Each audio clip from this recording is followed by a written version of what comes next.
जय शिवराय, जय शंभूराजे. आज एवढ्या मोठ्या भयंकर पावसामध्ये लातूर, कोल्हापूर, पुण्यावरनं पदाधिकारी आलेले आहेत. माझ्या बाजूला बसलेले जिल्हा अध्यक्ष लातूरचे आहेत, श्री माननीय श्री गोविंद सोनवणे साहेब.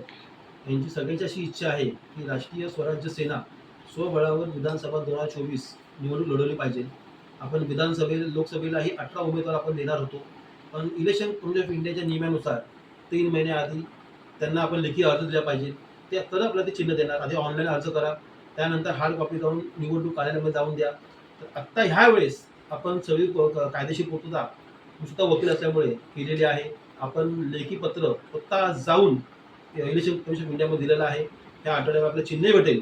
पदाधिकाऱ्यांची कार्यकर्त्यांची अशी इच्छा आहे की आपण विधानसभा स्वबळावर निवडणूक लढवावी. अंदाजे 190 ते 200 विधानसभा राष्ट्रीय स्वराज्य सेना लढू शकते. तिथे आपली चांगली ताकद आहे.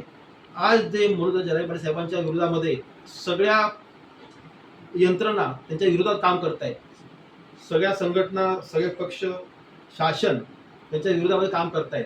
आणि आपल्या पक्षामध्ये बहुसंख्येने मराठा समाज असल्यामुळे सगळ्यांची मागणी आहे, मराठा आहोत तर मराठाकरता लढायचं आणि जिंकायचं.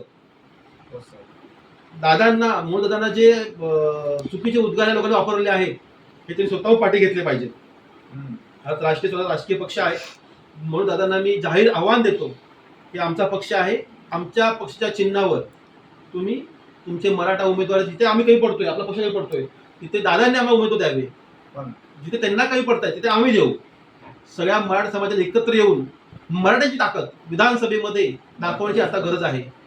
तरी सखल मराठा समाजाला म्हणजे हात जोडून विनंती आहे की सगळ्यांनी मित्रांनो आता एकत्र या, एकत्र निवडणूक लढू आणि आपली ताकद ह्यांना दाखवू आणि आपला हक्क, आपला न्याय हक्क जे आपल्याला भेटलं पाहिजे, जे आपल्या ताटात भेटलं पाहिजे, ते आपण त्या छातीवर बसून घेऊ.